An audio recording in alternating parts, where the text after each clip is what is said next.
High, সবাইকে আরও একটা নতুন ভিডিওতে স্বাগত জানাই। তো আজকে আমি রান্না করব ভেটকি মাছের কালিয়া। আর তার জন্য আমায় প্রথম কড়াই গরম করে তাতে দিয়ে দিতে হবে তেল, আর আগের থেকে নুন হলুদ মাখানো ভেটকি মাছটা তাতে ছেড়ে দিতে হবে।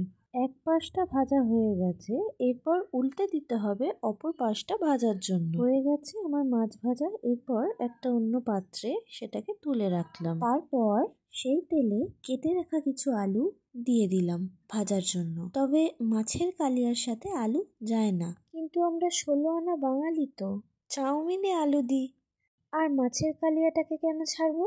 গল্প করতে করতে আলু ভাজা কমপ্লিট। অন্য পাত্রে তুলে রেখে সেই তেলে দিয়ে দিতে হবে তেজপাতা, শুকনো লঙ্কা আর গোটা গরম মশলা, জিরে।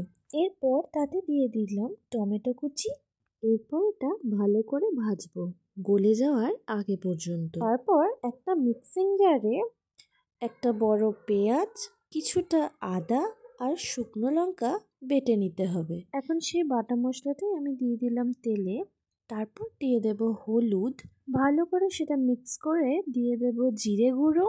যে যেমন ঝাল পছন্দ করে সেই পরিমাণে শুকনো লঙ্কার গুঁড়ো দিয়ে দিতে হবে, আর দেব সামান্য পরিমাণে কাশ্মীরি লঙ্কার গুঁড়ো আর স্বাদ মতো নুন। তারপর বেশ কিছুক্ষণ কষাবার পর তাতে মিক্স করে দিতে হবে 2 চামচ টক দই। এরপর তেল ছাড়ার আগে পর্যন্ত এটাকে কষাতে হবে, আর তেল ছেড়ে এলে তাতে দিয়ে দিতে হবে প্রয়োজন মতো জল। তারপর ঝোলটা ফুটে এলে দিয়ে দিতে হবে আগের থেকে ভেজে রাখা মাছগুলো।